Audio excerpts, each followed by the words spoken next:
Hello दोस्तों, क्या हाल चाल। हम लोग यहाँ पर स्ट्रक्चर ऑफ एटम के क्वेश्चंस कर रहे थे, जिसमें अभी तक हम लोग बात करते सेक्शन ए के क्वेश्चंस हो चुके थे।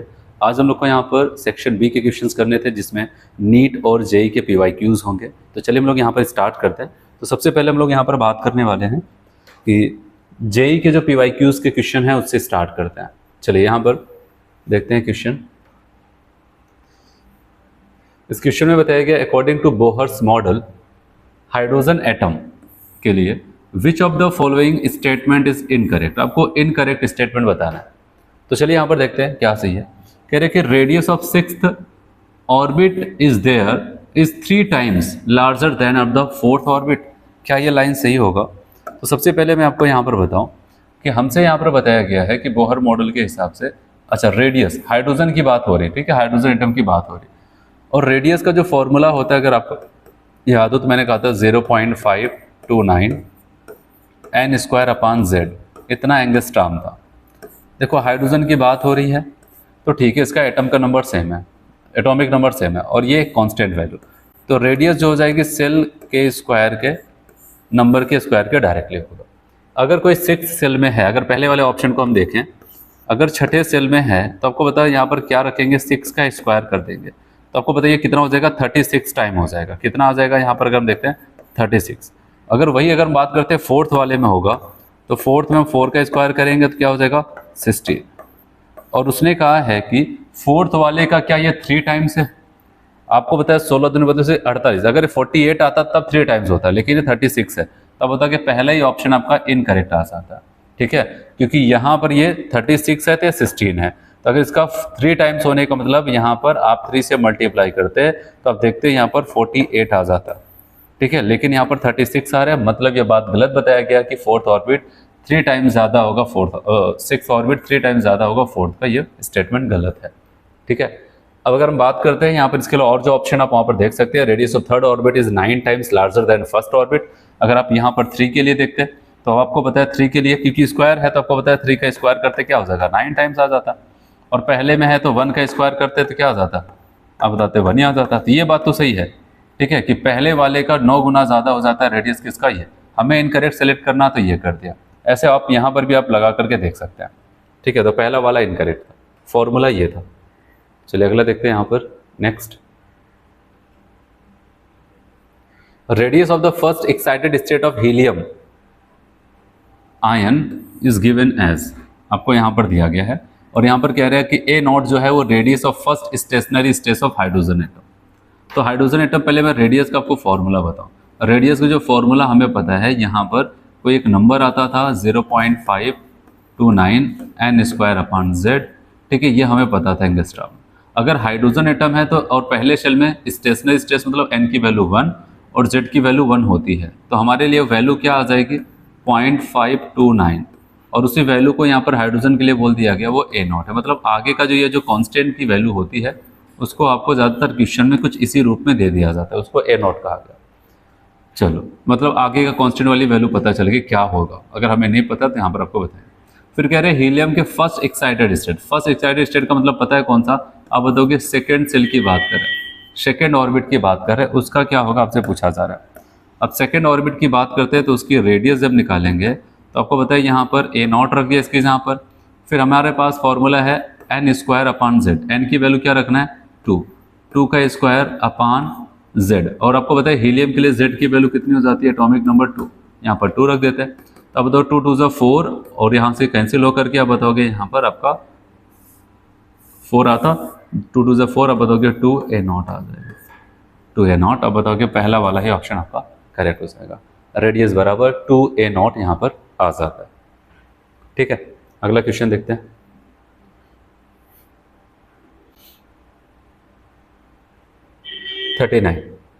If a naught is denoted as a Bohr radius of hydrogen atom, वही सेम चीज अभी ऊपर वाले क्वेश्चन की तरह, देन व्हाट इज द यहाँ पर द होगा what is the de Broglie wavelength lambda of the electron present in second orbit of hydrogen atom. ठीक है, अगर हाइड्रोजन एटम पहले शेल में है तो उसका जो रेडियस है आपको यहाँ पर बताया गया है वो ए नॉट हाइड्रोजन के लिए। तो हमसे कह रहे हैं कि अगर वो सेकेंड सेल में घूम रहा है तो उसकी वेवलेंथ लेमडा क्या होगी। तो अब इस टाइप के क्वेश्चन को आप कैसे करोगे? तो आपके पास मैंने आपको बताया था सरकमफेरेंस, अगर पार्टिकल नेचर है तो 2πr, वेव नेचर है तो n लेमडा। तो हमसे लेमडा पूछा गया है और रेडियस की जानकारी दे रहे तो हम ये फॉर्मूला लगाएंगे, कहेंगे 2πr/n। अब इसमें बताओ, आंसर में सब जगह पाई पाई है, अब बचता है r, और r के लिए फॉर्मूला आप बताओगे r बराबर r0n²/z। तो अब अगर हम बात करते हैं तो यहाँ पर a0 तो है ही, और कौन सी शेल की बात कर रहे हैं? सेकंड। तो यहाँ पर हम क्या करेंगे? 2 का स्क्वायर कर देते हैं, और अपान हाइड्रोजन की बात करें z की वैल्यू 1, तो रेडियस जो हमारी आएगी आप बताओगे 4a0 आ जाता है। अब उसकी वैल्यू यहाँ पर रख देते हैं, तो लेमडा बराबर आप बताओगे 2π इंटू इसके यहाँ 4a0 अपान, सभी ऑप्शन में n के साथ ही दिया है, अगर वैसा होता तो हम यहाँ पर 2 रख सकते थे, लेकिन n के साथ ऑप्शन है तो हम n ही रखते हैं। तो लेमडा बराबर क्या हो जाएगा? 4 2 8 πa0/n, ऐसा हो जाएगा 8πa0/n। तो आपका कौन सा ऑप्शन यहाँ पर 39 का सी वाला ऑप्शन आपका यहाँ पर करेक्ट हो जाता है। चलिए अगला देखें। चलिए स्टेटमेंट वाले काफ़ी अच्छे क्वेश्चंस बन सकते हैं यहाँ पर, क्योंकि जेईई में इसके क्वेश्चंस हैं काफ़ी इंपॉर्टेंट। कहा गया गिवन बिलो 2 स्टेटमेंट, 2 स्टेटमेंट आपको बताया गया। स्टेटमेंट की अगर बात करते हैं, फर्स्ट स्टेटमेंट कहता है it is impossible to specify simultaneously with arbitrary precisions both linear momentum and position of a particle.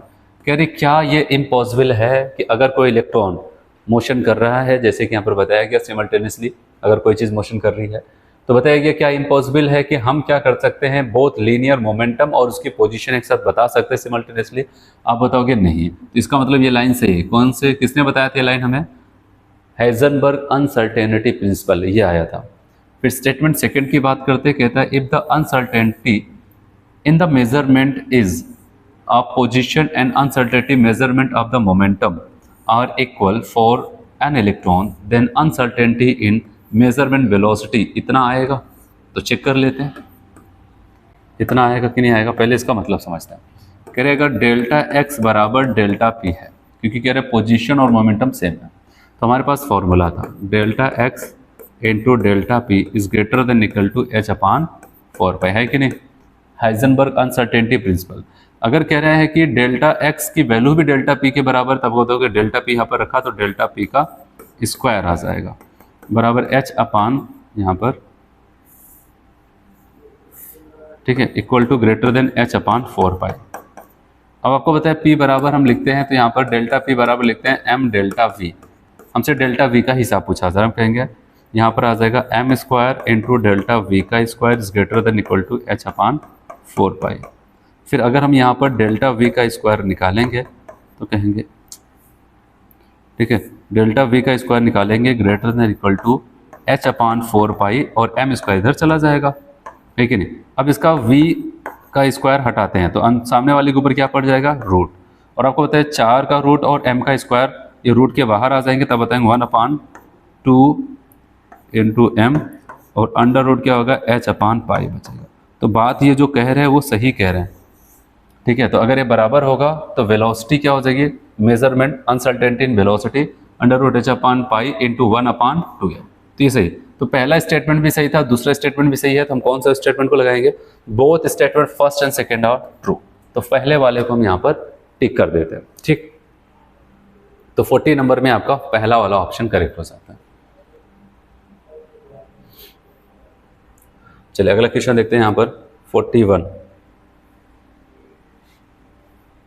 चलिए देखते हैं यहाँ पर कह रहे हैं कि for electron 2s 2p orbitals orbital angular momentum value respectively, पहले 2s का पूछ रहे फिर 2p का पूछ रहे। पहले मैं आपको बता दूं ऑर्बिटल एंगुलर मोमेंटम का एक फॉर्मूला मैंने आपको पढ़ाया था, under root l+1 into h/2π, याद है?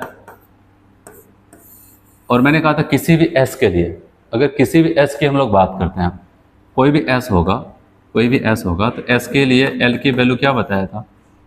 s के लिए l की वैल्यू होती है 0। अगर वो 0 होता है तो आप जब भी 0 लिखोगे किसी भी s के लिए उसकी वैल्यू क्या हो जाएगी? ऑर्बिटल एंगुलर मोमेंटम की वैल्यू 0 आ जाएगी। हाँ पी की बात करते हैं तो यहाँ पर आपको क्या रखना है, और पी के लिए एल की वैल्यू जो हो जाती है वो 1 होती है, तो यहाँ पर 1 रखेंगे, 1 1 2 हो जाएगा, 2 इंटू 1 2 आ जाएगा। तो अब बताओगे यहाँ पर इसके लिए जो वैल्यू आएगी √2h/2 पाई, सब कुछ पढ़ाया गया है वही सारी चीज़ें। तो 2s के लिए आप बताओगे 0, दो ऑप्शन में 0 चल रहा है। फिर 2p के लिए आप बताओगे √2h/2 पाई, तो डी वाला सही हो जाएगा। अच्छा ये किसके लिए सही होता है, ये अगर डी वाले का पूछता किसी भी डी का तो उसके लिए हम यहाँ पर सी लगाते हैं, तो आपका डी करेक्ट हो जाएगा। चलो अगला देखते हैं यहाँ पर 42, और जब 42 में आते हैं तो यहाँ पर बताता है consider the ground state of chromium. Chromium के ग्राउंड स्टेट को आपको कंसीडर करना है, ठीक है कर लेंगे। How many electrons are with azimuthal quantum number l बराबर 1, l बराबर 1 का मतलब तुरंत लिखना किसकी बात कर रहा है, पी के, एंड l बराबर 2 मतलब डी में कितना इलेक्ट्रॉन होगा आपसे पूछा जा रहा है। फिर अगर हम बात करते हैं क्रोमियम, क्रोमियम जो कि 24 होता है, इलेक्ट्रॉनिक कॉन्फ़िगरेशन हर किसी को पता होना चाहिए, ग्राउंड स्टेट में ही 1s2 2s2 2p6 3s2 3p6। अब कहानी यहाँ पर बदलती है। वैसे तो आपको पता है 4s के बिना भरे हम 3d का नंबर नहीं लगाते, ये कहानी हमें सुनाया गया था आबाऊ प्रिंसिपल में। लेकिन यहाँ पर याद रखना 4s1 होकर के 3d 5 जाएगा, और याद रखना ये कोई एक्साइटेड स्टेट की बात नहीं, ये ग्राउंड स्टेट का ही कॉन्फ़िगरेशन है। तो अब हमसे कहा गया कि p वाले में कितना इलेक्ट्रॉन होगा, बताओगे एक यहाँ p है और एक यहाँ p है, तो टोटल p वाले में आप बताओगे भाई मतलब l बराबर 1 में आपको 6 6 12 इलेक्ट्रॉन। फिर कहा गया l बराबर 2, 2 का मतलब यहाँ पर d, और d वाले में आपने कहा भाई एक ही d आता है और उसमें कितने इलेक्ट्रॉन है 5, तो 12 और 5 जिस ऑप्शन में होगा उसको हम टिक कर देते हैं। तो कौन सा ऑप्शन, डी वाला ऑप्शन यहाँ पर खो जाएगा। चलिए अगला क्वेश्चन देखते हैं, यहाँ पर ग्राफ से जुड़ा हुआ है। चलिए 43 नंबर का क्वेश्चन है। According to wave particle duality of matter by de Broglie's, which of the following graph plot present most appropriate relationship between wavelength lambda and momentum of electron p। तो हमसे यही पूछा जा रहा है कि अगर हम बात करते हैं कि एक रिलेशन, एक ग्राफ खींचा गया है लेमडा और पी के बीच में, लेमडा पी और लेमडा के बीच में, चाहे लेमडा पी पी लेमडा, तो सबसे पहले हमें फॉर्मूला पता होना चाहिए। लेमडा बराबर जो डिराइव किया गया था h/p, ठीक है, तो ये होता था, h तो कांस्टेंट है, तो इसका मतलब लेमडा और p के बीच में कैसा रिलेशन है भाई, अब बताओगे इनवर्स का, मतलब एक बढ़ेगा तो दूसरा घटेगा। तो इस हिसाब से अगर हम आते हैं, देखो अगर यहाँ पर वो 1/p के साथ लिखता है, देखो यहाँ पर भी दिखा रहा है कि ये बढ़ेगा घटेगा, लेकिन ये p नहीं है, किसके साथ 1/p, 1/p तो इसके डायरेक्टली है, p इसके इनवर्सली है। तो इस हिसाब से आप बताओगे ग्राफ कौन सा सही हो जाएगा आपका, डी वाला, कि p के साथ आप देखेंगे जैसे जैसे p बढ़ेगा, क्योंकि यहाँ पर वही था जो डी ब्रॉगली अपना कॉन्सेप्ट दे रहे थे, कहते थे अगर किसी पार्टिकल के पास, ये मोमेंटम का मतलब पार्टिकल नेचर होता है, कह रहे अगर पार्टिकल नेचर बढ़ेगा तो वेव नेचर उसका कम होने लगता है। तो इसीलिए यहाँ पर याद रखना एक दूसरे के इन्वर्सली प्रोपोर्शनल होते हैं, तो एक बढ़ा तो दूसरा घट जाएगा, ठीक है। तो यहाँ पर बढ़ा के दिखा रहे हैं, यहाँ पर बढ़ा के दिखा रहे हैं, यहाँ पर घटा तो रहे हैं, लेकिन यहाँ पर अगर पी लिखते तो सही हो जाता, लेकिन वहाँ पर 1/p लिखा है जिसकी वजह से गड़बड़ हुआ। चलिए अगला क्वेश्चन, नेक्स्ट क्वेश्चन में आपको कहता है, मैंने कहा था हाइड्रोजन स्पेक्ट्रम हम लोग पढ़ रहे थे, तो डिफरेंट सीरीज हम लोग पढ़े थे, Lyman, Balmer, Paschen, Brackett and फुल। तो अब उन सीरीज को हम लोग तो पढ़े थे, अब उस सीरीज के बेसिस पे हम लोग क्या करते हैं, यहाँ पर कौन सा रेडिएशन कौन से रीजन से बिलोंग कर रहा है वो हमें यहाँ पर ध्यान देना पड़ेगा। जैसे मैंने कहा था कि लाइमन कौन से, अल्ट्रावायलेट, बामर कौन सा, विजिबल, इसके बाद इसके ऊपर जो भी रहते थे वो सब के सब कहाँ से बिलोंग करते थे, आप बताओगे इंफ्रारेड से बिलोंग करते थे, ठीक है। तो चलिए यहाँ पर देखते हैं। तो सबसे पहले अगर हम बात करते हैं यहाँ पर लाइमन पहले वाले लोग हैं, तो ये अल्ट्रावायलेट से बिलोंग कर रहा है, ठीक है। बामर ये विजिबल वाले से बिलोंग करेगा, पास्चन, ब्रैकेट, फुल, इसके अलावा सबके सब कहाँ पर, इंफ्रारेड, ऐसा हो जाता है। तो चलिए देखते हैं कौन सा ऑप्शन हमारा सही होगा। लाइमन मतलब ए का सेकंड होना चाहिए, दो ऑप्शन ए का सेकंड चल रहा है, कोई बात नहीं। फिर बी का क्या होना चाहिए, फोर्थ, इस ऑप्शन में फोर्थ में है, तो बताओगे डी वाला, फिर सी का सेकंड और थर्ड और डी का फर्स्ट हो जाएगा, ठीक। चलिए अगला क्वेश्चन, और इस क्वेश्चन में बताया गया है कि the energy of an electron in the first Bohr orbit of hydrogen atom is इतना जूल, its energy in the third Bohr orbit is. तो देखो इसका मतलब क्या हो जाएगा यहाँ पर, energy of an electron in first Bohr orbit of hydrogen atom is इतना। तो इसका मतलब आपको बताया, सबसे पहले मैं आपको बताऊँ फॉर्मूला, ठीक है, हम लोग देखते थे -2.18 इंटू 10⁻⁻18, और आपको बताया यहाँ पर क्या जाता था Z²/n² एनर्जी का आता था फॉर्मूला जूल के साथ।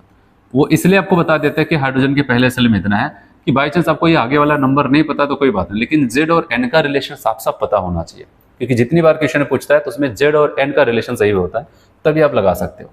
तो अब यहाँ पर ये हमें साफ साफ दिख रहा है। फिर कह रहे हैं energy of third Bohr orbit, तो तीसरे बोहर ऑर्बिट में क्या होगा? देखो अगर वही हाइड्रोजन ही है, इलेक्ट्रॉन हाइड्रोजन एटम का, तो Z की वैल्यू तो फिक्स है, ये कांस्टेंट है, तो एनर्जी और इसके बीच में अगर हम देखें तो इनवर्स के साथ है, ठीक है यहाँ पर।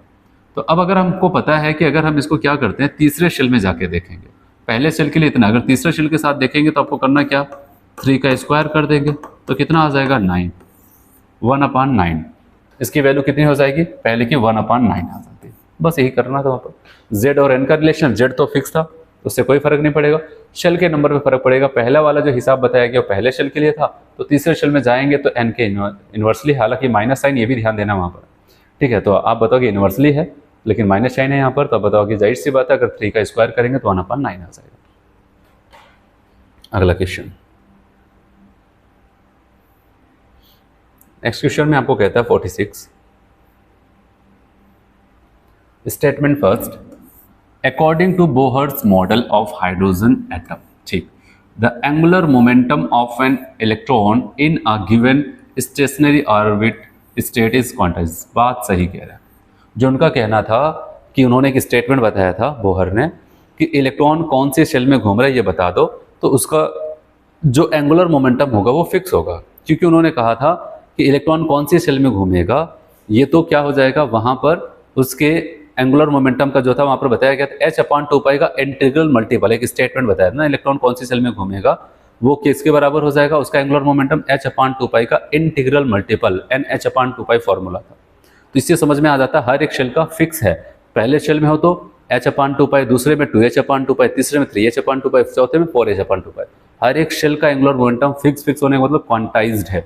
ये स्टेटमेंट बोहर का था, बात सही कह रहा है। फिर the concept of element in Bohr's orbit violate the Heisenberg uncertainty principal, ये भी स्टेटमेंट सही है और इसको जरूर याद रखना, कई बार पूछा गया क्वेश्चन।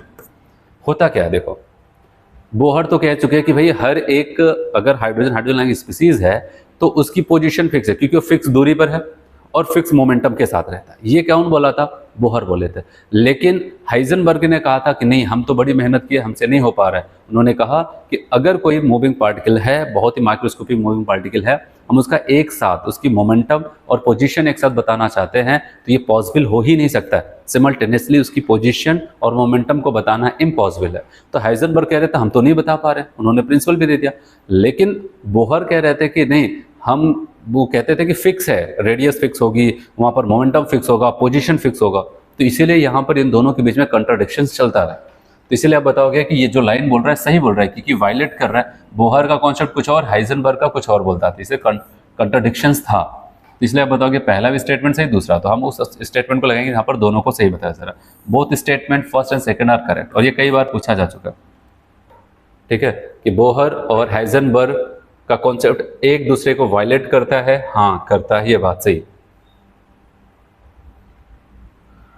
हाँ गिवन। अब देखो फिर से स्टेटमेंट वाला question, Rutherford's gold foil experiment can not बोल रहा है explain line spectrum hydrogen atom. बात सही कह रहा है। रदरफोर्ड ने 3 ऑब्जर्वेशंस किए थे, उसमें कोई ऐसा स्पेक्ट्रम की बात नहीं हुई थी। उन्होंने कहा था कि ज़्यादा से ज़्यादा लाइनें वहाँ पर अल्फा रेज, अल्फा पार्टिकल सीधे निकल जाती हैं गोल्ड फॉइल को पेनिट्रेट करके उस पार। दूसरा, उसमें से कुछ स्मॉल एंगल पे डिफ्लेक्ट होती थी। तीसरा, 20,000 में से एक क्या हो जाती थी, मैक्सिमम रिफ्लेक्शन मतलब रीबाउंड हो जाती थी। ठीक है, उसमें कहीं स्पेक्ट्रम की बात नहीं थी। मतलब ये बात सही कह रहा है कि can not explain the line spectrum of hydrogen atom. बात सही है। फिर सेकंड स्टेटमेंट की अगर हम बात करते हैं, कह रहे हैं Bohr model of hydrogen atom contradicts, वही सेम लाइन देखो पूछा गया, हाइजेनबर्ग अनसर्टेनिटी प्रिंसिपल, ये सही है। तो बताओ कि पहला भी सही है, नहीं बता पा रहा, दूसरा भी सही है, कंट्राडिक्शंस था। तो एक बार फिर से हम लगाएंगे उस स्टेटमेंट को जहां पर दोनों स्टेटमेंट आपको सही लग रहा है। Both first and second statements are true. चलिए अगला क्वेश्चन देखें। फिर से स्टेटमेंट, अच्छे क्वेश्चन बन सकते हैं स्टेटमेंट के यहां पर। Given below 2 statements. Statement first, Bohr's theory accounts for the stability and line spectrum of the Li plus ion. कि बोहर थ्योरी जो था वो लाइन स्पेक्ट्रम और स्टेबिलिटी के बारे में बताता था Li प्लस आयन नहीं, याद रखना Li प्लस के बारे में नहीं बताता, किसके बताता Li2 प्लस, क्योंकि वहां पर मोनो इलेक्ट्रॉन स्पीसीज की बात करते थे ना, यूनि इलेक्ट्रॉन स्पीसीज जिसके पास एक इलेक्ट्रॉन, इसके पास 3 होते थे, एक निकला भी 2 बचा है, तो अब बताओगे ये बताया गया तो ये लाइन क्या हो जाएगी, गलत।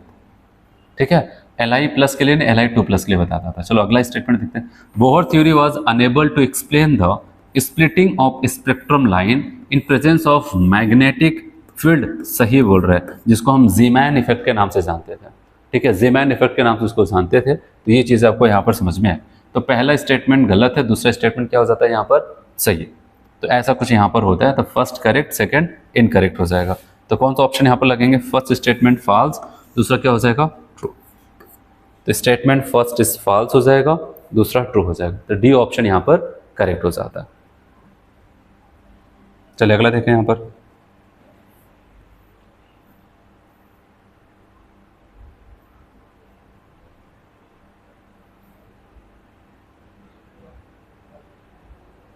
चलिए नेक्स्ट क्वेश्चन की अगर हम बात करते हैं, which of the following statements are true. कौन सा स्टेटमेंट यहाँ पर ट्रू लग रहा है आपको, ठीक है, are true. The subsidiary quantum number L describe the shape of orbital occupied by electron. देखो सही कह रहा है, सब्सिडरी क्वांटम नंबर L, मैंने कहा था ये शेप के बारे में बताएगा जो ऑर्बिटल्स हमारे पास है, क्योंकि सबशेल को बताता था, सबशेल को देख करके हम सेल के उसके शेप के बारे में बता सकते थे, क्योंकि S स्पेरिकल हो जाएगा, P डम्बल शेप, D अब बताओ क्लोवर लीफ लाइफ या फिर डबल डम्बल हो सकता है। तो बताओ ये स्टेटमेंट सही है कि L यहाँ पर ये बताएगा। फिर आगे अगर हम बात करते हैं यहाँ पर, अच्छा कई स्टेटमेंट उसमें से हमको ट्रू कलेक्ट करना। बताओ यहाँ पर देखो, यहाँ पर ये एक्स एक्सिस दिखा है और इस एक्स एक्सिस पे यहाँ पर आपको ये दिखाई दे रहे हैं, एक्स एक्सिस पे electron density is boundary surface diagram 2px diagram, सही बोल रहे हैं, ये भी सही कह रहे हैं, क्योंकि अगर एक्स एक्सिस पे जो होता है उसको हम क्या बोलते हैं 2px, वाई एक्सिस पे होता तो 2py, जेड एक्सिस पे होता 2pz। फिर अगला कह रहे हैं the positive and negative sign in a wave function of the two orbital refer to charge. कह रहे हैं कि जब हम यहाँ पर वेव फंक्शन को दिखाते हैं, वेव फंक्शन को ऐसे दिखाते थे ना, वहाँ पर मैंने कहा था जैसे ऐसे आ जाता था, ऐसे इसको प्लस इसको माइनस ऐसे दिखाते थे। कह रहे ये प्लस और माइनस साइन क्या हो जाता है, वहाँ पर उसके ऊपर चार्ज को दिखाता नहीं, वो फेज को बताता है कि आप पॉजिटिव फेज में, क्योंकि मैंने कहा था कोई वेव मोशन करता था तो ऐसे करता है, ऊपर वाले को पॉजिटिव मानते हैं, नीचे वाले को ऐसे, तो उस बात को ये बताता है, ऊपर है तो पॉजिटिव फेज में, नीचे है तो नेगेटिव फेज में, कोई साइन वाइन को नहीं बताता। तो ये गलत हो गया, ये सही था, ए और बी सही चल रहा। फिर the wave function of 2px orbital is zero everywhere X Y plane, नहीं ऐसा नहीं, वाई और जेड प्लेन पे जीरो हो जाएगा, लेकिन आपको एक्स वाई प्लेन पे जीरो ऐसा नहीं होगा, वहां पर आपको देखने को मिलेगा। तो बताओ कि ये भी गलत हो जाएगा, आपका ए और बी सही होगा, हमके सी वाला यहाँ पर करेक्ट हो जाता है। ठीक है, सी यहाँ पर करेक्ट होगा। चलो फिर से स्टेटमेंट कह रहे given below are two statements, आपको 2 स्टेटमेंट बताया गया है, 2 स्टेटमेंट है। Statement first, a spectrum line will be observe for a क्या 2px 2py।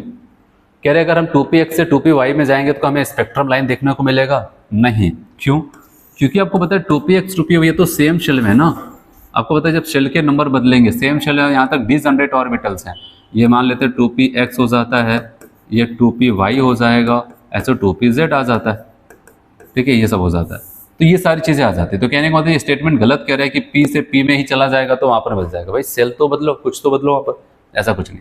फिर कह रहा है कि 2px and 2py are degenerate orbital, ये लाइन साहब सब कैसे ही कह रहे हैं।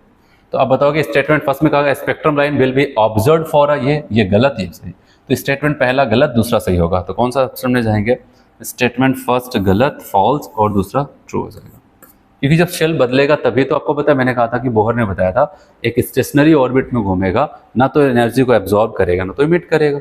ठीक है, जब एक शेल से दूसरे शेल में उतरेगा तब जा करके वो एनर्जी को इमिट करता था, और जब इमिशन करता था एनर्जी का तभी स्पेक्ट्रम ऑफ लाइन देखने को मिलती थी।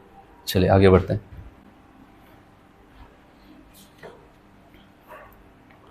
क्वेश्चन नंबर 51,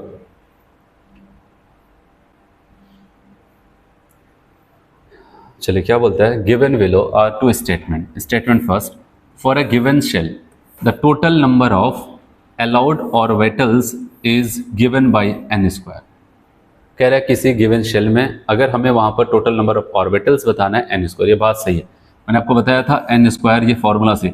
अगर पूछ लेता कि कितने इलेक्ट्रॉन होंगे तो आप यहाँ पर 2n स्क्वायर कर सकते थे, है कि नहीं। n स्क्वायर आपको बताता कितने ऑर्बिटल्स हैं और 2n स्क्वायर आपको बता देगा कितने वहाँ पर क्या हो जाते थे, इलेक्ट्रॉन्स है। अगर केवल n तो आपको बताया कितने सबशेल हैं, सब कुछ पढ़ाते समय बताया गया। Statement second, for any subshell the spatial orientation of the orbitals is given by -L to +L value including 0।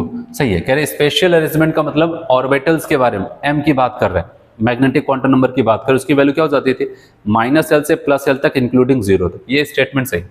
अब बताओ इसका मतलब तो दोनों स्टेटमेंट सही हो गए। हाँ, दोनों स्टेटमेंट सही हो गए, तो कौन सा ऑप्शन लगेंगे, both statement first and second are true, दोनों ट्रू हो जाते हैं। चलिए 52 देखते हैं यहाँ पर, for hydrogen atom the orbitals या फिर orbital which lowest energy are. देखो सबसे पहली बात बहुत इंपॉर्टेंट चीज हाइड्रोजन की बात आती है, और हाइड्रोजन के लिए मैं आपको एक बात यहाँ पर बता दूँ, याद रखना हाइड्रोजन के लिए सब शेल से कोई मतलब नहीं। एक शेल है उसमें चाहे जितने सब शेल हो चाहे जितने ऑर्बिटल्स हो सबकी एनर्जी सेम होती है। तो इसीलिए अगर हाइड्रोजन के केस में हमें एनर्जी का लेवल देखना है सब शेल्स का, ठीक है, तो हम क्या करते हैं केवल प्रिंसिपल क्वांटम नंबर से डिसाइड करते हैं। एनसीईआरटी में आपको बताएंगे। जैसे अगर बात करते हैं 1s 2s और 2p की एनर्जी क्या हो जाती है सेम, ऐसे 3s 3p और 3d की एनर्जी सेम। इसके बाद आ जाएगा 4s 4p 4d 4f। लेकिन ये केवल हाइड्रोजन के लिए जो यूनी इलेक्ट्रॉन स्पीसीज है उनके लिए एप्लीकेबल होगा, और सबके लिए नहीं कि मल्टी इलेक्ट्रॉनों के लिए। तो इसीलिए अगर आप बताओ ये 4s है तो यहाँ पर है, ठीक है, 4p है तो यहाँ पर है, तो बचे कौन 3px बोलो चाहे 3dx स्क्वायर 3d और 3d ये भी हो गया। तो चाहे जो भी ऑर्बिटल्स होंगे सबकी एनर्जी सेम होती है। तो आप बताओगे b c और d इन्हीं की एनर्जी कम होगी, क्योंकि यहाँ पर 4 वाले भी है तो 3 वाले ये है, और हर एक 3 वाले की एनर्जी बराबर होगी, चाहे इसमें 3 ऑर्बिटल इसमें 5 हो इसमें 1 हुई, ठीक है, सबका बराबर हो। तो हम बताएंगे यहाँ पर b c d कौन सा हो जाएगा, बी सी डी ओनली, इन्हीं की एनर्जी कम होगी, क्योंकि ये अगर इनको देखते हैं ये चौथे में चले जाते हैं, इनकी एनर्जी ज्यादा होगी। ये केवल याद रहे, ऐसा नहीं सब जगह फिट बैठा, केवल हाइड्रोजन के लिए होगा यहाँ पर, या फिर हाइड्रोजन लाइक स्पीसीज जिनके पास केवल 1 इलेक्ट्रॉन है। चलो यहाँ पर आते हैं, नेक्स्ट में कहता है in a multi electron atom which of the following orbitals described by the 3 quantum number will have a same energy in absence of electric and magnetic। फिर से याद रखना मल्टी इलेक्ट्रॉन की बात कर रहे हैं। कौन से ऐसे हैं जो मल्टी इलेक्ट्रॉन स्पीसीज हैं जहां पर आपको क्या मिल रहा है 3 क्वांटम नंबर का हिसाब दिया गया और आपको लग रहा है उनकी एनर्जी सेम है। तो चलो इसका हम कैसे लिखते हैं ये समझो। यहाँ पर इनके लिए क्या लिखेंगे पता है 1s, यहाँ पर क्या हो जाएगा 1s आ जाता है। इनके लिए ऐसे लिखना पड़ेगा 2s, ये 2 और 0 के लिए s आ जाता है। क्या एनर्जी सेम होगी नहीं। चलो यहाँ पर ये 1, ठीक है, बताओगे यहाँ पर 2p, यहाँ पर बताओ 3 और 2, n बराबर शेल नंबर तीसरा और सब शेल दूसरा, l बराबर 2 का मतलब d, अब बताओगे 3d, और यहाँ पर बताओ 3 और 2, अब बताओगे 3d। अब बताओगे लेकिन ये तो बदला हुआ है, तो आपको पता है d में क्या हो जाते हैं 5 होते हैं ना, वहाँ पर 1 2 3 4 एंड 5। तो आपको पता है कि वहाँ पर नंबर उसका क्या -2 -1 0 +1 +2 यही तो होता है। तो ये सब d जनरेट ऑर्बिटल्स हैं, तो इन सबकी एनर्जी सेम है। तो इसका मतलब हम कहेंगे d और e वाले में अगर आए तो दोनों 3d को बता रहे हैं, हाँ इनके ऑर्बिटल्स अलग अलग हैं, एक में 1 बता रहे एक में 0। हमने कहा कोई बात नहीं, तो ये पांचों के पांचों d generate orbital same energy level पे हैं, तो हम कहेंगे d और e वाले को टिक करेंगे, इन्हीं की एनर्जी सेम होगी। तो इस हिसाब से हमारा b वाला ऑप्शन करेक्ट हो जाता है। चलिए आगे बढ़ते हैं। 54 नंबर का क्वेश्चन है, which of the following is are not correct with respect to energy of atomic orbital hydrogen. Hydrogen के लिए बोला गया और पूछा गया नॉट करेक्ट, मतलब इनकरेक्ट वाले को बताना। और मैंने आपको बताया था कि जैसे सेल में जाएंगे एनर्जी बढ़ेगी, ठीक है, अब पहले ज़्यादा दूसरे में, दूसरे ज़्यादा तीसरे चौथे, ये सही है। फिर यहाँ पर देखो पहले 1s, और आपको बताया चाहे 2s हो चाहे 2p, हाइड्रोजन की बात हो रही, दोनों की एनर्जी सेम होगी। और यहाँ पर 3s 3p, इनकी एनर्जी सेम, ये सही है, हमको नॉट करेक्ट मतलब बताना है। अब बताओगे 1s, देखो यहाँ पर 2s, जब हाइड्रोजन है तो उसके 2s और 2p की एनर्जी सेम होनी चाहिए, उन्होंने 2s से ज़्यादा 2p को बताया, ये गलत है। फिर अगला, फिर 1 से ज़्यादा 2s सही है। अब आपको पता 3 वाले का नंबर आना चाहिए, लेकिन उन्होंने पहले 4 वाले को बताया, बताओगे ये गलत है। ठीक है, तो ये याद रखना, ये तब सही होता अगर मल्टी इलेक्ट्रॉन स्पीसीज होता, तब ये सही हो जाता। ठीक है, तब ये भी सही हो जाता, लेकिन ये मल्टी इलेक्ट्रॉन के लिए सही होगा, लेकिन हाइड्रोजन के लिए गलत होगा, हाइड्रोजन के लिए सही होगा। हमें नॉट करेक्ट मतलब इनकरेक्ट बताना था, हम कहेंगे सी और डी, और हम कहेंगे डी वाला ऑप्शन यहाँ पर करेक्ट हो जाएगा। चलिए नेक्स्ट क्वेश्चन यहाँ पर देखते हैं।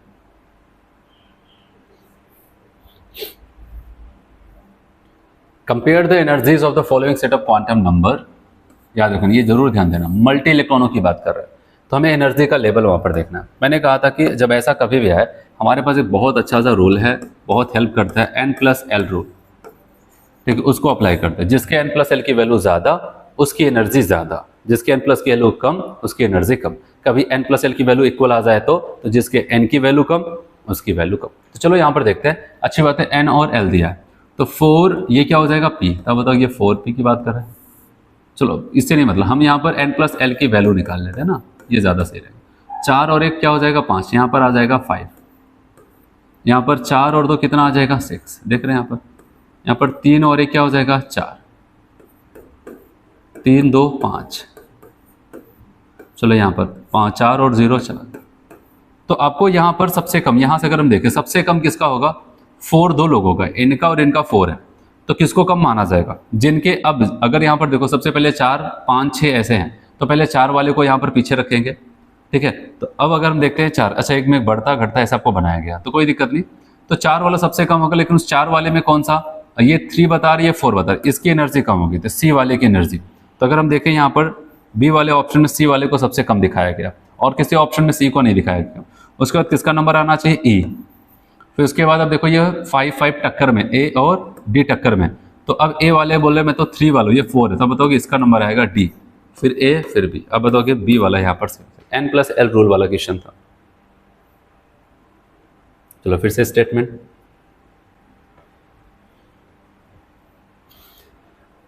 पहला स्टेटमेंट आपको बताया है orbitals having the same energies are called degenerate orbital, बिल्कुल सही है एकदम। फिर नेक्स्ट कहता है in hydrogen atom 3p 3d orbitals are not degenerate orbitals. कह रहे 3p और 3d are not degenerate orbital, बात तो सही कह रहे, ये डिजनरेट थोड़ी ना होता है, ये 3p की बात कर रहे हैं और 3d की बात कर रहे हैं, इनके ऑर्बिटल्स अलग अलग होते हैं। ठीक है, तो आप बताओगे in hydrogen atom 3p and 3d orbitals are not degenerate orbitals. तो अब बताओगे यहाँ पर ये डिजनरेट ऑर्बिटल्स नहीं होते हैं, क्योंकि अगर हम बात करें तो डी वाले के पास जो होते हैं वो डी ऑर्बिटल्स होंगे।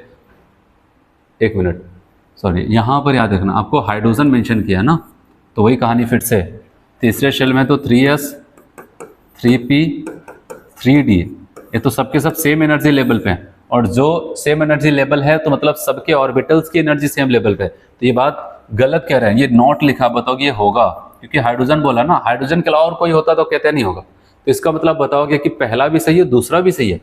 ठीक है, तो बताओगे both statement first and second are true, ये जरूर ध्यान देना। यहाँ पर हाइड्रोजन मल्टी इलेक्ट्रॉनों के लिए बोलता है तो आप कहते हैं साफ साफ भाई सबका पी का 3 लोगों का डिजनरेट होता है, डी के 5 होता है, लेकिन हम तीसरे शेल में तो इनके पास 1 इनके पास 3 इनके पास 5, सबके सब सेम एनर्जी लेवल पे होते हैं। ठीक है, सबके सब सेम एनर्जी लेवल पे होते हैं। 56 का हम लगाएंगे यहाँ पर बी। ठीक है, hydrogen 3p and 3d orbitals are not degenerate orbitals. ठीक है, तो अब बताओगे वो डिजनरेट ऑर्बिटल्स नहीं होते हैं, इसका होते हैं ना, ये नहीं लिखा गया, तो अब बताओगे नॉट, तो ये अब बताओगे इसका मतलब ये गलत बोल रहा है ना, सही, ये नॉट बोल रहा है क्योंकि होना चाहिए। ठीक है, वो डिजनरेट ऑर्बिटल होते हैं, इसने कहा नॉट डिजनरेट ऑर्बिटल, ये गलत हो जाएगा, सही।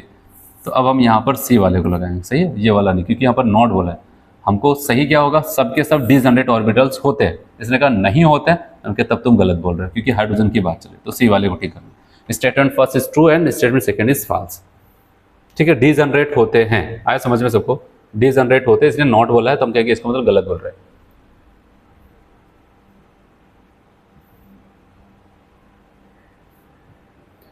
assertion energy of 2s orbitals of hydrogen atom is greater then 2s orbital of lithium.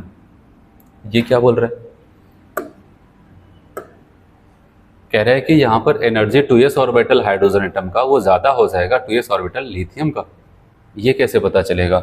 चलो यहाँ पर एनर्जी का एक फॉर्मूला देखते हैं जो हम लोग पढ़े हैं, -2.18 इंटू 10 की पावर -18। चलो आगे एक नंबर से कोई मतलब नहीं, मतलब यहाँ से Z²/n², इतना जूल था। तो याद रखना कि अब हम क्या करने वाले हैं यहाँ पर। तो अब आप ध्यान देना, यहाँ पर कह रहा है कि आपको 2s 2p मतलब सेल के नंबर दोनों के क्या है? सेम। सेल के नंबर सेम, इनको हटाओ। अब बचता क्या है? Atomic number. अब अगर हम हाइड्रोजन की बात करते हैं, याद रखना यहाँ पर माइनस साइन है। हाइड्रोजन के लिए जेड की वैल्यू क्या रखोगे? 1 का स्क्वायर करोगे ये वैल्यू आएगी। जबकि अगर लिथियम की बात करते हैं यहाँ पर 2 कर दोगे, 2 2 4 हो जाएगा। तो अब इसमें 4 से गुणा करोगे, तो आप 4 से जब मल्टीप्लाई करोगे तो अब ये वैल्यू और माइनस में चली जाएगी, मतलब वैल्यू घटने लगती है। तो ओवरऑल यहाँ पर कॉन्सेप्ट लेके चलना ये। अगर हम बात करते हैं एटॉमिक नंबर अगर बढ़ेगा तो याद रखना एनर्जी क्या हो जाएगी भाई? वो घटने लगती है। बस यही लाइन आपको याद रखना। तो इस हिसाब से आप बताओगे कि यहाँ पर ये लिथियम था, यहाँ पर हाइड्रोजन था, तो हाइड्रोजन के एटॉमिक नंबर कम तो एनर्जी ज़्यादा। ये लाइन सही कह रहे हैं, ठीक है। तो चलो एक्सप्लेनेशन पे जाते हैं। यहाँ पर कह रहा है कि energy of the orbitals in the same subshells decreases with increase in atomic number. तो सही कह रहे हैं, अगर हम सेम सबशेल में हैं, सेम शेल्स में हैं, तो अगर वहाँ पर एटॉमिक नंबर बढ़ेगा तो घटने लगता है। तो ये बात सही कह रहे हैं, तो हम कहेंगे पहला ऑप्शन लगाएंगे कि असर्शन रीजन दोनों सही हैं और करेक्ट एक्सप्लेनेशन की तरफ जा रहे। चलिए अगला, Which of the following is the correct plot for probability density sine square radius के साथ as a function of r और किसके लिए? The electron from the 2s orbitals. याद रखना 2s ऑर्बिटल्स की बात करते हैं तो 2s ऑर्बिटल्स में मैंने आपको पढ़ाया था, पढ़ाते समय बताया था कि ऐसे होता है। पहले तो ये न्यूक्लियस हुआ, इसके बाहर आपको इलेक्ट्रॉन डेंसिटी देखने को मिलेगी बहुत ज़्यादा, फिर इलेक्ट्रॉन डेंसिटी गायब हो जाएगी जिसको हम नोड कहते थे, फिर से इलेक्ट्रॉन डेंसिटी देखने को मिलेगी यहाँ पर, ठीक है, ऐसे तो बताया था। उसके बाद गायब होगी। तो यहाँ पर एक नोड आता है, ठीक है। नोड का मतलब जहाँ पे इलेक्ट्रॉन के पाए जाने की संभावना 0। तो एक बार फिर से इलेक्ट्रॉन डेंसिटी फिर गायब, फिर इलेक्ट्रॉन डेंसिटी फिर गायब। तो इसके लिए आप यहाँ पर बताओगे कौन सा ग्राफ सही हो जाएगा? प्रोबेबिलिटी फैक्टर इलेक्ट्रॉन के। तो यहाँ पर इलेक्ट्रॉन डेंसिटी न्यूक्लियस से जैसे बाहर, यहाँ पर न्यूक्लियस से बाहर निकला बहुत हाई, फिर जैसे यहाँ पर इस एरिया में पहुंचे 0 हुआ, फिर से यहाँ पर आए तो एक बार फिर से बढ़ा, फिर उसके बाद डाउन हुआ। तो अब बताओगे यहाँ पर बी वाला आपका सही हो जाएगा, ठीक है। बी वाला ग्राफ आपका सही होगा। एनसीईआरटी में ये ग्राफ दिया गया है तो आपको ध्यान देना।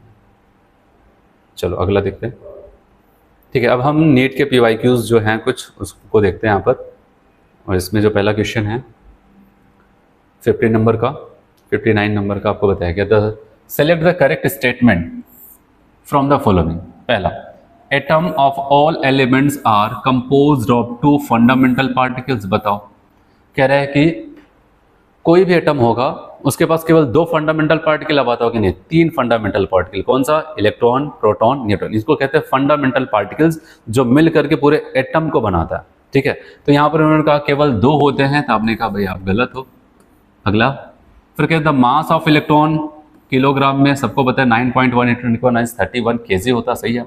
All the isotope of a given element show same chemical properties. ये लाइन सही कह रहे हैं, याद रखना। पढ़ाते समय भी वहाँ पर फोर्स करके मैंने आपको बताया था। क्यों? क्योंकि आपको ध्यान देना है कि जब आइसोटोप्स है मतलब वहाँ पर प्रोटॉन के नंबर सेम, मतलब इलेक्ट्रॉनों के नंबर सेम है। और जब इलेक्ट्रॉन के नंबर सेम है तो केमिकल रिएक्शन में कौन इन्वॉल्व होता है? इलेक्ट्रॉन ही तो होता है। इलेक्ट्रॉन के नंबर सेम है तो इलेक्ट्रॉन का कॉन्फिगरेशन सेम होगा। तो आखिरी शेल में, वैलेंस शेल में इलेक्ट्रॉन के नंबर भी सेम होंगे, वैलेंस वाले में भी सेम होंगे। और वैलेंस शेल के इलेक्ट्रॉन ही तो रिएक्शंस करते हैं, तो केमिकल रिएक्शन सेम होगी। चलिए अभी तक हम 2 स्टेटमेंट सही पा चुके हैं, एक ये और एक ये। फिर proton and electron are collectively known as nucleon. गलत। न्यूक्लियन में मतलब न्यूक्लियस में कौन से पार्टिकल होते हैं? प्रोटॉन और न्यूट्रॉन होता है। इन्होंने इलेक्ट्रॉन बोला तो इसकी वजह से ये गलत हुआ। चलिए और आगे बढ़े। Dalton's atomic theory regarded the atom are ultimate, आखिरी पार्टिकल होता है मैटर का, सही है। डाल्टन के हिसाब से तो वही है भाई, डाल्टन का ही तो हिसाब पूछा जा रहा है। तो बताया गया डाल्टन के हिसाब से एटम ही किसी भी पार्टिकल, किसी भी मैटर का सबसे आखिरी पार्टिकल होता है। ये बात सही है डाल्टन के हिसाब से। तो इस हिसाब से आपका बी, सी और ई सही होगा। बी, सी और ई। तो हम कौन सा ऑप्शन? बी ऑप्शन को करेक्ट करते हैं। चलो नेक्स्ट क्वेश्चन की बात करते हैं। Question number 60, from the following pair of ion which one is not an iso electronic pair. इसमें से कौन ऐसा जो आइसो इलेक्ट्रॉनिक पेयर्स नहीं होता। आइसो इलेक्ट्रॉनिक मतलब जिनके इलेक्ट्रॉन के नंबर क्या हो जाता है, इक्वल होता है। चलो पहले ऑप्शन देखते हैं। आपको पता है इनका एटॉमिक नंबर 26, इनका 25। अब दोनों के ऊपर 2 प्लस चार्ज लगा है। 2 यहाँ से जाएगा तो 24 बचेगा, 2 यहाँ से जाएगा तो 23। बताओ क्या बचे यहाँ पर, नहीं। और आपसे पूछा गया नॉट, तो पहला ऑप्शन ही टिक हो जाता है। दूसरे में देखो ऑक्सीजन कितना हो जाता था, आपको पता है एटॉमिक नंबर 6, 2 और आ जाएगा 8, यहाँ पर 7 आ गया तो 8। इन दोनों के पास 8 इलेक्ट्रॉन है। इनके पास मैग्नीशियम सोडियम 11, ये 12। इनका 1 निकला तो आया 10, इनका 2 निकला तो आया 10 इलेक्ट्रॉन आइसो इलेक्ट्रॉनिक है। मैग्नीज देखो 25 था, ये 26 था। अब देखना यहाँ से 2 निकाले, 25 में से 2 गया तो 23, यहाँ पर 26 में से 3 गया तो 23। तो बताओ कि पहला ऑप्शन होगा, ठीक है, जिसमें आइसो इलेक्ट्रॉनिक नहीं है। अगला question, the number of proton, neutron and electron in luteum Lu, ठीक है, रेस्पेक्टिवली। अब सबसे पहले बताओ हमको क्या बोले, प्रोटॉन बताना। आपको बताइए ये जो नीचे नंबर लिखा होता है ये तो प्रोटॉन को बताता है 71। फिर कह रहे हैं न्यूट्रॉन बताना। न्यूट्रॉन बताने के लिए आपको क्या बताया था, बताओ। अब बताओगे कि ये एटॉमिक नंबर होता है, मास नंबर, इसको ए से बताते, इससे जेड से। तो अब बताओगे 175 माइनस क्या हो जाएगा 71, ये 4 आ जाएगा, 0 आ जाएगा 1। तो न्यूट्रॉन के नंबर कितने आ जाएगा 104। अच्छा इलेक्ट्रॉन पूछा जा रहा है, क्या इसके ऊपर कोई चार्ज है, प्लस माइनस नहीं। अगर कोई, अब बताओगे न्यूट्रल एटम है तो जितना उसके प्रोटॉन के नंबर वही उसके इलेक्ट्रॉन के नंबर हो जाता है। तो अब बताओगे 71 104 71 71 104 71, ये वाला ऑप्शन आपका करेक्ट हो जाता है। चलिए नेक्स्ट देखते हैं। Ratio of the wavelength of light absorbed bye hydrogen atom. Hydrogen atom की कहानी सुना रहा है, व्हेन इट अंडरगो दूसरे शेल से तीसरे शेल में जाए तब, ठीक है। और बात कर रहे हैं यहाँ पर चौथे सेल से छठे सेल में जाए तो अब आपसे यहाँ पर पूछा जा रहा है। तो अब देखो यहाँ पर सिंपल सा, जितनी एनर्जी को एब्जॉर्ब करके गया उतनी एनर्जी को रिलीज करके आएगा। तो मैंने आपको एक फॉर्मूला बताया था 1/λ बराबर R(Z²/N1² माइनस N2²। ये हायर सेल को बता रही है, लोअर सेल को बता रही है, ठीक है। अगर इस हिसाब से देखें हाइड्रोजन है तो इसके जेड की वैल्यू 1 हो जाएगा, R बचेगा, रेडबर्ग कांस्टेंट कोई बात नहीं। मान लेते हैं पहले वाली कंडीशन को 1 बोल देते हैं, 1/λ1। यहाँ पर R लिखना है तो रहने दो। अब यहाँ पर N1 का काम ये करेगा, N2 का काम ये करेगा, ठीक है। तो अब बताओगे N1 का यहाँ पर 2 का स्क्वायर, फिर यहाँ पर 3 का स्क्वायर। अब इसको अगर सॉल्व करेंगे तो R यहाँ पर आ जाएगा आपका कितना, ये 4 और 9 ना। तो आप यहाँ पर देखेंगे 3 त्रिक का 9 और 2 4 बटे यहाँ पर 9 चौक 36 36 ना, ये आ जाएगा। ये 1/λ1 है, लेमडा नहीं है, λ1 नहीं, 1/λ1 करें। 1/λ2 अगर देखेंगे तो R यहाँ पर 1/4 का स्क्वायर माइनस 1/6 का स्क्वायर। तो सॉल्व करते हैं R, ध्यान देना, ये हो जाएगा 4 चौक 16 6 चौक 36 36 माइनस 16 बटे, फिर से इनको मल्टीप्लाई भी करना पड़ेगा, 36 गुणे 16 ये। अब λ1/λ2 आपसे ये तो पूछा गया, ठीक है, रेशियो आपसे पूछा गया। तो पहले वाले को अगर लिख देखो यहाँ पर 1/λ, इसको ऊपर लेके जाएंगे वैल्यू पलट जाएगी, R से दोनों कैंसिल हो जाएगा, इसको साइड में ही रखते हैं। तो बताओगे इसको जब हम 1/λ2 करके देखेंगे तो याद रखना ये हम उसको ऊपर लेके जा रहे हैं। तो 36 ऊपर आ जाएगा और यहाँ पर आ जाएगा 9 - 4 को क्या लिख सकते हैं यहाँ पर 5 ना, डायरेक्ट 5 लिख रहा हूँ मैं। चलो अब देखते हैं इनका हिसाब। इनका क्या हो जाएगा, ये 36 ऊपर चला जाएगा तो आप कहेंगे 36 × 16 आ जाएगा, क्योंकि यहाँ पर, और ये जो था 36 में से 16 गया तो कितना आ जाएगा 0, और यहाँ पर 20 आ जाएगा ना ऐसे। तो 36 से 36 कैंसिल, और आप 5 × 5 5 चौक 20 और 4 चौक 16, 1/4 आएगा। कितना आ जाता है 1/4। तो बी वाला आपका करेक्ट हो जाएगा, ठीक है। तो ऐसे आपको करना था, फॉर्मूला आपको पता था, रख करके बस कैलकुलेशन था उतना तो करना ही पड़ेगा। चलिए यहाँ पर ये वाला क्वेश्चन देखते हैं।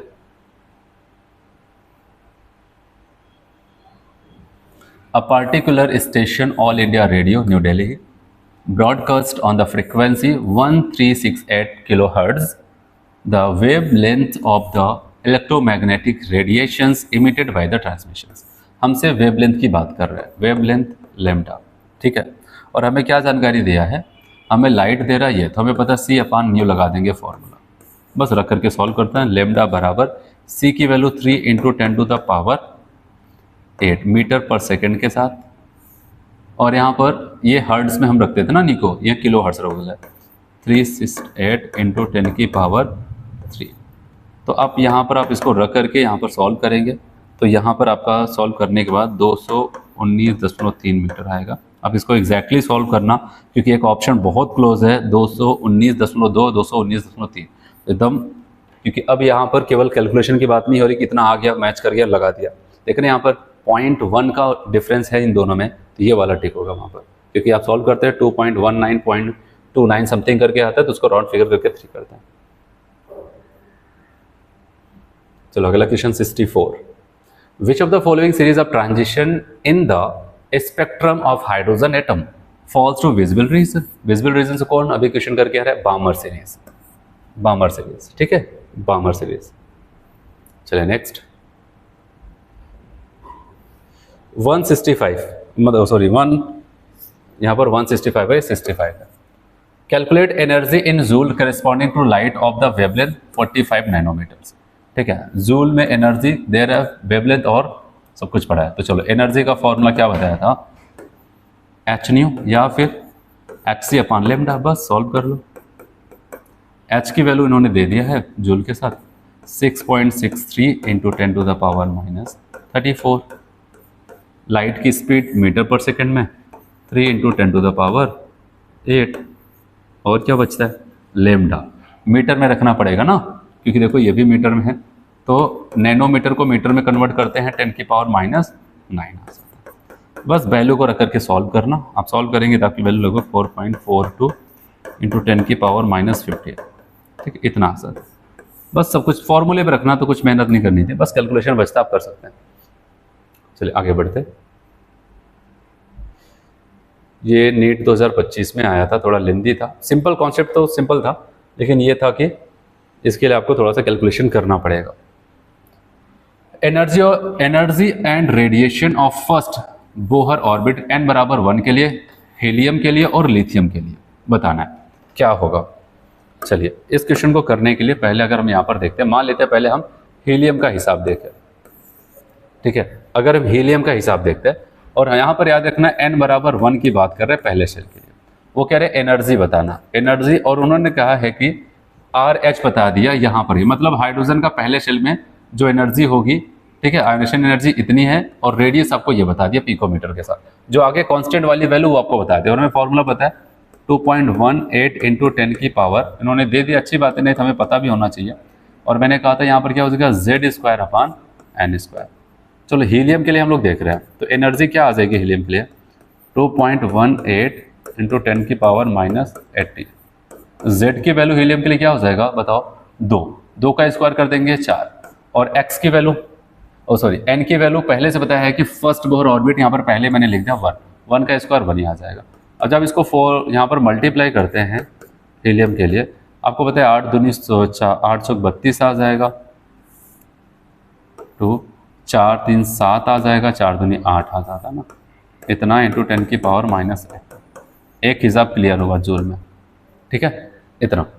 फिर अभी हीलियम का ही दूसरा, ये पहला वाला भी आया, दूसरा रेडियस, और रेडियस का जो फॉर्मूला आता है उन्होंने कहा पिकोमीटर के साथ, उन्होंने इतना 52.9 दिया, और ये आगे वाला आपको N और Z का हिसाब पता होना चाहिए, इतना पिकोमीटर है। अब यहाँ पर बताओ वैल्यू, अब बताओ कि 52.9 N का स्क्वायर, N की वैल्यू कितनी है? 1 का स्क्वायर 1 ही आ जाएगा, और Z की वैल्यू 2, ठीक है, ये हो जाता है। अब यहाँ पर देखेंगे 52.9 को 2 से डिवाइड करते हैं, आपका उसका आधा मतलब आ जाएगा यहाँ पर लगभग 26 के आसपास, इतना आ जाएगा। हीलियम का हिसाब आ चुका है। अब आते हैं किसके पास? लिथियम के पास, ठीक है। इसीलिए मैंने कहा कि इतना टाइम हम लोग के पास नहीं रहता है, लेकिन वहाँ पर उन्होंने लेंदी क्वेश्चन बनाया था, तो हम क्या कर सकते हैं, ठीक है। यहाँ पर भी वही सेम कंडीशन है, पहले शेल की ही बात कर रहा है। एनर्जी को अगर देखें फर्स्ट यहाँ पर कैलकुलेशन, तो एनर्जी बराबर -2.18 इंटू 10 की पावर -18 है। फिर इस फॉर्मूले में देखो Z², Z की वैल्यू किसकी बात कर रहे हैं वहाँ पर? लिथियम, लिथियम का हो जाता है 3, और 3 का स्क्वायर कर देंगे 9, और इसी को जब सॉल्व करते हैं, यहाँ पर आप इसको सॉल्व करेंगे तो आपको -19.62 के आसपास आ जाएगा। इतना जूल इनकी एनर्जी। इनका दूसरा वाला हिस्सा रेडियस का अगर देखेंगे तो फॉर्मूला आपके पास ये है 52.9 n square upon Z. N की वैल्यू तो 1 और जेड की वैल्यू लिथियम के लिए कितना हो जाता था 3। और जब यहाँ पर रख करके हम सॉल्व करते 7051 आप 17 पॉइंट समथिंग करके आ जाएगा 17.6 पिकोमीटर, तो ये आ जाता है। तो चलिए अगर अब आते हैं ऑप्शन में, देखते हैं कहाँ पर टिक होता है। पहले तो इन्होंने देखो पहले बताने के लिए हीलियम बताया फिर लिथियम। ऑप्शन में इन्होंने पहले लिथियम का हिसाब बताया, रेडियस और उसके साथ फिर हीलियम का बता रहे हैं। तो चलो लिथियम से चेक करते हैं। एनर्जी 19.2 सही तो जा रहा है, लेकिन यहाँ पर 16 बताया है, गलत किया। फिर आते हैं यहाँ पर फिर से 16 बता करके गलत करा, आपको पता है 10⁻⁻18 होना चाहिए। फिर यहाँ पर आते हैं सी वाले ऑप्शन में, लिथियम के लिए -18 बता रहे हैं, सही चल रहा है। और लिथियम की आप देख रहे हैं यहाँ पर जो रेडियस है सही चल रहा है। फिर हीलियम की बात करते हैं तो आपने कहा कि एनर्जी की बात करते हैं, एनर्जी में कितना, ये कहाँ गया ऑप्शन, ये इतना 10⁻⁻, सही आ रहा है। और रेडियस को देखें 26.4। अब बताओगे सी वाला ऑप्शन यहाँ पर करेक्ट हो जाता है, लेकिन इसमें थोड़ा सा टाइम लगता है। ठीक, कैलकुलेशन स्ट्रॉन्ग है तो आप और जल्दी कर सकते हैं। ठीक, चलो अगला क्वेश्चन देखते हैं यहाँ पर 67। If the radius of second Bohr orbit of LIHE plus is इतना picometre, what is the radius of the third Bohr orbit LI2 plus. एक की रेडियस देकर के दूसरे को पूछ रहे हैं, तो मैंने आपको फॉर्मूला बताया था R1/R2 बराबर n के डायरेक्टली तो n1/n2 का स्क्वायर इंटू जेड के इन्वर्सली था Z2/Z1, बस फॉर्मूला ये रखना है। हीलियम के लिए वैल्यू उन्होंने बताया 105.8 और 2 हम मान लेते हैं किसको, जिसके लिए पूछा जा रहा है LI2 प्लस के लिए। चलिए पहला शेल हीलियम के लिए कह रहे हैं सेकेंड बोहर ऑर्बिट, हमने कहा 2 रख दिया, और इनके लिए थर्ड बोहर ऑर्बिट मतलब तीसरे शेल का, और इनका करना पड़ेगा स्क्वायर। चलो एटॉमिक नंबर तो हमें पता है, 2 का मतलब किसको 2 माना, लिथियम का 3 होता है और हीलियम का 2 आप यहाँ पर रखते हैं, तो 2 से 2 मैच करेगा, यहाँ से इसका स्क्वायर इन सबकी वजह से कैंसिल हो जाएगा। तो अब आपका यहाँ पर जो LI2 प्लस का रेडियस आएगा वो इधर जाएगा, ये इधर आएगा, तो बताएंगे 105.8 इंटू 3/2। अब इसको सॉल्व करते हैं तो आपका लगभग 158.7 इतना पिकोमीटर आ जाता है। आपका पहला ऑप्शन करेक्ट हो जाएगा। ठीक है, पिकोमीटर के साथ लगाना, क्योंकि यहाँ पर जो हमें वैल्यू दिया गया पिकोमीटर है। एक ऑप्शन वही सेम वैल्यू दिया गया एंगस्ट्रॉम में, उसको मत लगाना। चलिए स्टेटमेंट में कोई क्वेश्चन है, देखते हैं। बेस्ड ऑन इक्वेशन एनर्जी का फॉर्मूला लिखा गया बोहर वाला -2.17 × 10⁻⁻18 joule Z²/n²। Certain conclusions are written, which of them is not correct. Not correct का मतलब इनकरेक्ट कौन होगा वो पूछा जा रहा है। Equation can be use to calculate change in energy when electron change orbit. बात सही कह रही है, तो होता है कि किसी फॉर्मूले की मदद से एक शेल से दूसरे शेल में आना जाना हुआ तो कितनी एनर्जी को इमिट करेगा, कितना एब्जॉर्ब करेगा, इसी फॉर्मूले की मदद से देखते थे। ये तो बात सही है, हमें इनकरेक्ट लगाना है। कह रहे फॉर n बराबर 1 पहले शेल में the electron has a more negative energy. देखो नेगेटिव बोल दिया, वैसे तो उसकी एनर्जी कम होती है, लेकिन नेगेटिव के साथ अगर बोल दिया तो ज्यादा बोल सकते हैं। More negative energy than it does n बराबर 6 विच, इतना तो सही है। फिर कह रहे हैं जिसका मतलब होगा which mean that electron is more loosely bound to the smallest allowed orbital. ये गलत बोल दिया ऑर्बिट। तो देखो आपको पता है न्यूक्लियस के जितना करीब होगा, जितना स्मॉलेस्ट अलाउड ऑर्बिटल मतलब न्यूक्लियस के करीब वाले ऑर्बिटल से ऑर्बिट की बात कर रहा है, सेल की बात कर रहा है, रहेगा उतना अच्छे से न्यूक्लियस से बता हुआ है। लेकिन कह रहे हैं कि नहीं, इसका मतलब एक कुछ और हिसाब लगा कह रहे लूजली बाउंड, यानी लूजली बाउंड होगा ऐसा नहीं, जो दूर होगा न्यूक्लियस से, ठीक है, जितना दूर होगा वो लूजली बाउंड होगा, जो न्यूक्लियस के करीब वाले शेल में होगा वो क्या होगा, टाइटली बाउंड होगा। तो आप बताओगे बी वाला स्टेटमेंट ही यहाँ पर गलत हो जाता और हमें गलत ही टिक करना था।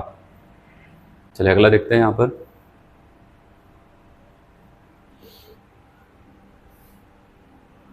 चलो next, in hydrogen atom de Broglie of an electron in the second Bohr orbit. Second Bohr orbit की बात कर रहा है, तो डी ब्रोगली वेवलेंथ की बात कर रहे हैं ना, डी ब्रोगली वेवलेंथ, ठीक है, यहाँ पर ऐसा बोल दिया सेकेंड बोहर ऑर्बिट। अब बताओगे बोहर भी लगा रहे हैं, डी ब्रोगली भी लगा रहा है, तो आप यहाँ पर चलेंगे सरकमफेरेंस 2πr बराबर n इंटू लेमडा। तो लेमडा बराबर हम क्या करेंगे 2πr अपॉन एन, इसी फॉर्मूले की मदद से आगे बढ़ेंगे। और अब इसमें हम तब लगा सकते हैं जब हमें आर पता हो। आर के लिए आपको हिंट दे दिया, r a naught. A naught का मतलब जब हाइड्रोजन के इलेक्ट्रॉन पहले शेल में तब क्या रेडियस थी, तो ये है। तो इसका मतलब आपको क्या मिल गया, जो कांस्टेंट वाला टर्म 52.9, क्योंकि कई बार आपको कई क्वेश्चन में दिखाया मैंने, एन स्क्वायर अपॉन जेड होता है। चलो ये फॉर्मूला रखते हैं, 52.9 एन स्क्वायर कौन से सेल की बात कर रही है, सेकेंड बोहर ऑर्बिट। चलो यहाँ पर 2 का स्क्वायर करेंगे तो कितना आ जाएगा 4, और किसकी बात कर रहा है यहाँ पर, हाइड्रोजन की ही बात कर रहा है, तो जेड की वैल्यू 1। तो ये आपका क्या हो जाएगा, यहाँ पर इतना आ जाता है। तो अब जब आप यहाँ पर रेडियस को सॉल्व करते हैं तो लगभग आपका यहाँ पर आपका आ जाएगा 9 चौक 36 हो जाएगा, 4 दूनी 8, 8 3 11 आ जाएगा, और उसके बाद 5 चौक 20 और 21 आ जाएगा ना, एक अंक के बाद 10। तो रेडियस आपका इतना आ गया पिकोमीटर में। अब उस वैल्यू को यहाँ पर रखते हैं, तो लेमडा बराबर आपका आ जाएगा 2 इंटू पाई इंटू आर की वैल्यू 211.6। अच्छा यहाँ पर सेल के नंबर भी तो रखने हैं, सेकेंड बोहर सेल एन के यहाँ पर 2 रखा, 2 से 2 क्या हो जाएगा कैंसिल, तो लेमडा बराबर आ जाएगा, इसको सही से लिखे 211.6 पाई। ठीक है, इतना पिकोमीटर। तब बताओ कि ये बी वाला ऑप्शन आपका करेक्ट हो जाता है। ठीक, अब क्या बोल रहे हैं यहाँ पर, 70 नंबर का क्वेश्चन है।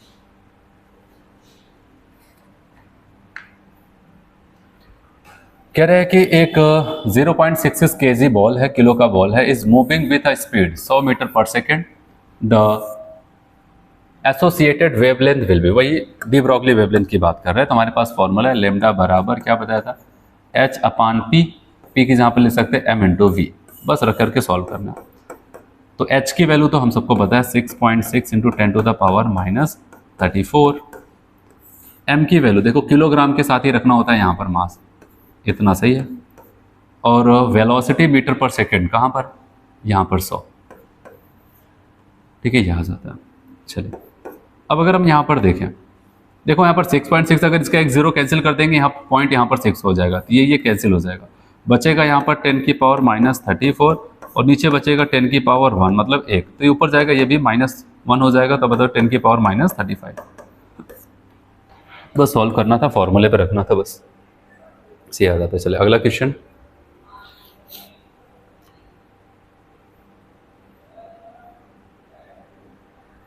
चलिए देखते हैं।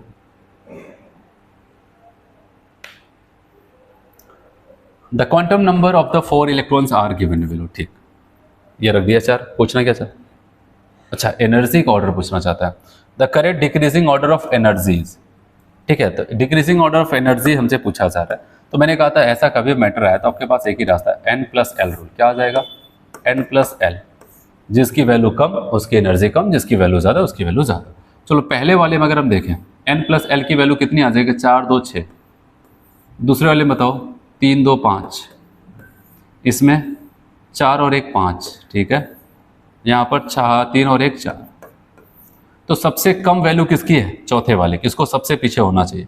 चलो 3 ऑप्शन में ही पीछे कर दिया। अब बताओ, अब आप बताओगे अब इससे ज़्यादा 5 वाले, सेकेंड और थर्ड, तो आप बताओगे 5 है, लेकिन इसमें किसकी एनर्जी कम होगी, जिसके n की वैल्यू कम उसकी एनर्जी कम, तो आप बताओगे सेकेंड वाला। तो ये 2 ऑप्शन अभी सेकेंड में चल रहे हैं टक्कर में। फिर इसके बाद किसका नंबर आना चाहिए, थर्ड वाले का, तो इसमें थर्ड। फिर आपको पता है ये 6 दे रहा है तो सबसे ज़्यादा, तो आपका बी वाला ऑप्शन यहाँ पर करेक्ट हो जाएगा।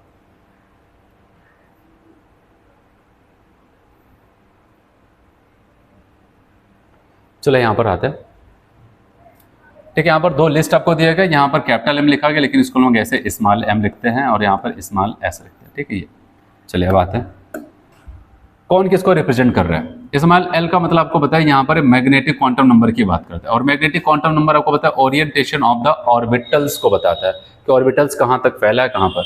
और ms इसको कहते हैं स्पिन क्वांटम नंबर, या फिर sy दिखा सकते हैं, और आपको बताया orientation off spin off electron को बताता है। और l जो क्या होता है, एज़ोमुथल क्वांटम नंबर, जो शेप के बारे में बताता है कि वो स्फेरिकल होगा, डबल शेप होगा, तो शेप ऑफ ऑर्बिटल्स को बताएगा 1।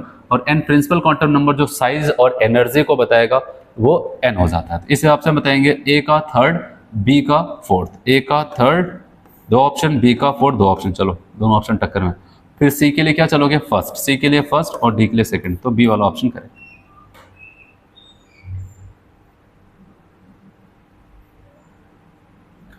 The relation between n m क्या है बता रहे हैं, n m the number of permissible value of magnetic quantum number, जिसको हम एम कहते हैं। एन एम मतलब एम को बता रहा है, मैग्नेटिक क्वांटम नंबर को, n given for azimuthal quantum number. तो मैंने आपको यहाँ पर एक रिलेशन बताया था, उसी रिलेशन पे क्वेश्चन पूछा गया था। तो हमें पता है यहाँ पर अगर हमें क्या करते हैं, वहाँ पर एल की वैल्यू दे दे और एम पूछा जाए, तो हम पढ़े थे वहाँ पर, हम लोग जानते हैं 2l+1 ये तो होता था। कितने मैग्नेटिक क्वांटम नंबर होंगे अगर एल की वैल्यू दे दिया जाए, तो ये फॉर्मूला फिट बैठता था। जैसे अगर बात करते हैं कि अगर एस ऑर्बिटल की बात करते हैं, कितने ऑर्बिटल होंगे उसमें एस सबशेल में, तो यहाँ पर एल की वैल्यू रख दो 0, तो अब बचेगा 1। अगर पी की बात करते हैं, पी सबशेल के पास कितने ऑर्बिटल, ये ऑर्बिटल को बताएगा, और पी की वैल्यू कितनी होती है 1, तो 2 × 1 2 + 1 कितना आ जाएगा 3। तो ये फॉर्मूला होता है। लेकिन ऑप्शन को ऐसे साफ साफ नहीं दिया था, उसने घुमा के दिया था। जैसे आप सी वाले ऑप्शन को देखें, सी वाले ऑप्शन को अगर हम बनाएंगे तो यहाँ पर 2 जाएगा, तो आप बताएंगे 2l बराबर nm-1, 1 को इधर भेज देंगे तो nm मतलब वही m जिसको कहते हैं, तब बताएंगे 2l+1। तो आपका बी सी वाला ऑप्शन यहाँ पर करेक्ट था। अच्छा ऑप्शन बनाया था, आपको बना ऐसा नहीं दिया, क्योंकि ऐसा हम तो पढ़ते ही, लेकिन आपको यहाँ पर थोड़ा सा इधर का उधर करके बोला था, तो आप उसको एडजस्ट कर सकते थे। चलो यहाँ पर देखते हैं 74।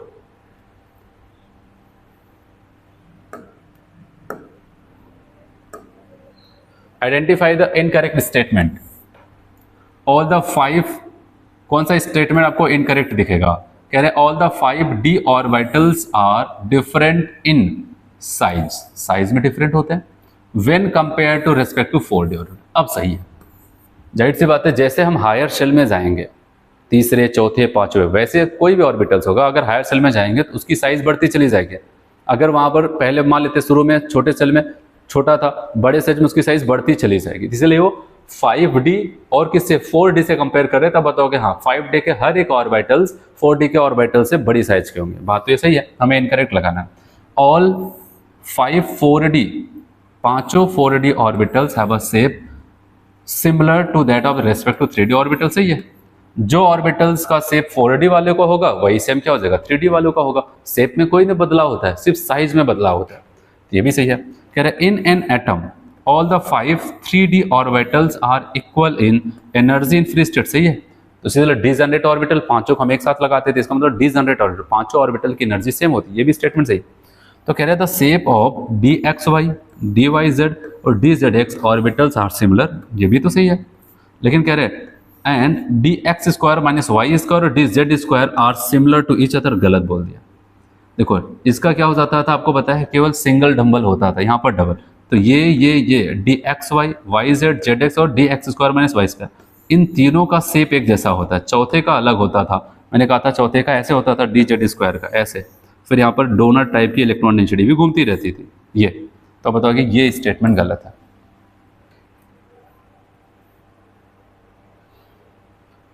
आपसे कह रहा है यहाँ पर 4d 5p 5f and 6p orbitals are arrange in their decreasing energy. चलो इसके लिए हम क्या करेंगे, सबसे पहले मैं आपको बताऊं, अगर मैं 4d की बात करता हूँ, n+l बहुत हेल्प करेगा आपका। यहाँ पर 4 और d के लिए 2 आ जाएगा, कितना 6। ठीक है, अगला बता रहे हैं 5p, कह रहे हैं 5p, तो 5p के लिए क्या 5 और p के लिए 1, तो आप बताओगे ये भी 6 आ गया। 5f आ रहा है, तो 5 और f के लिए 3, अब बताओगे 5, f के लिए कितना हो जाएगा 3, हाँ सही। तो आप बताओगे 5 3 8 आ जाएगा, 8 आ जाता है ना यहाँ पर। चलिए अगला देखते हैं 6p, 6 और p के लिए 1, कितना आ जाएगा 7। चलिए आपको पता है जिसके सबसे ज़्यादा वैल्यू वो सबसे आगे होगा, 5f सबसे ज़्यादा, ये सब तो कैंसिल होंगे। उसके बाद किसका नंबर आएगा, 8वें के बाद 7 वाले का 6p।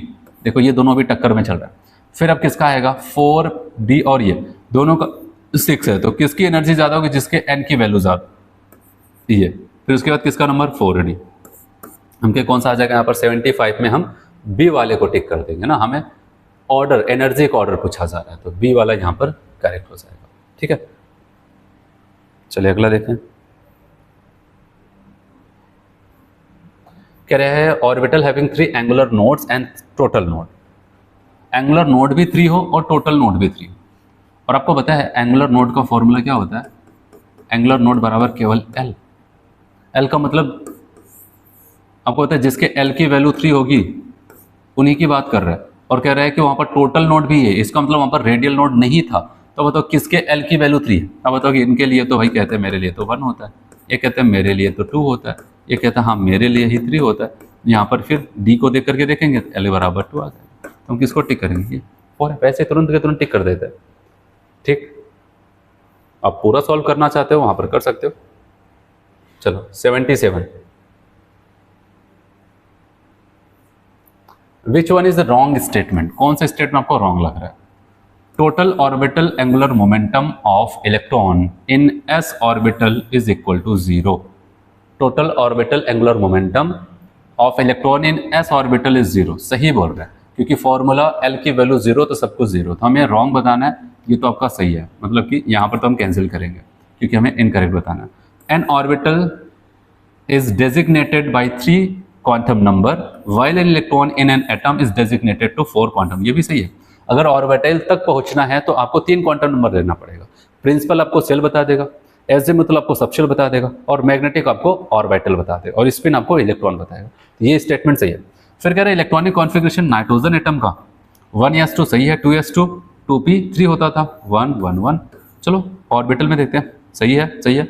देखो आपको पता है कि हुड ने कहा था जब तक सभी में सेम स्पिन के साथ इलेक्ट्रॉन नहीं हो जाए पेयरिंग नहीं करते। यहाँ पर क्या सेम स्पिन दिखा रहा है, नहीं, इन दोनों की स्पिन सेम थी, इसको अपोजिट करके इन्होंने गलत कर दिया। और लास्ट कहता है कि dz स्क्वायर के लिए ऑर्बिटल m की वैल्यू 0 होती है। हाँ आप बताओगे सही कह रहा है। तो 0 जो नंबर आता है वो d ऑर्बिटल्स में m वाली वैल्यू वो dz स्क्वायर को बताता है। तो 3 वाला थर्ड नंबर वाला रॉन्ग था। चलो अगला देखते हैं यहाँ पर, विच of the following pair of d orbitals will have electron density along the axis। Axis के along कौन होगा।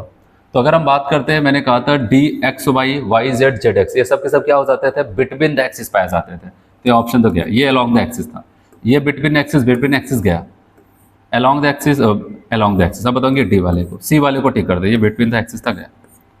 तो यहाँ पर आपको पता है डी ऑर्बिटल में जो पांचों D orbital 3 between the axis थे, X Y Y Z Z X, और 2 अलोंग द एक्सिस, जो एक्सिस के ऊपर उनकी इलेक्ट्रॉन डेंसिटी पड़ती थी, कौन सा, D Z square D X square minus Y square. तो सी वाले को टिक करता है। चलिए अगला देखते हैं यहाँ पर,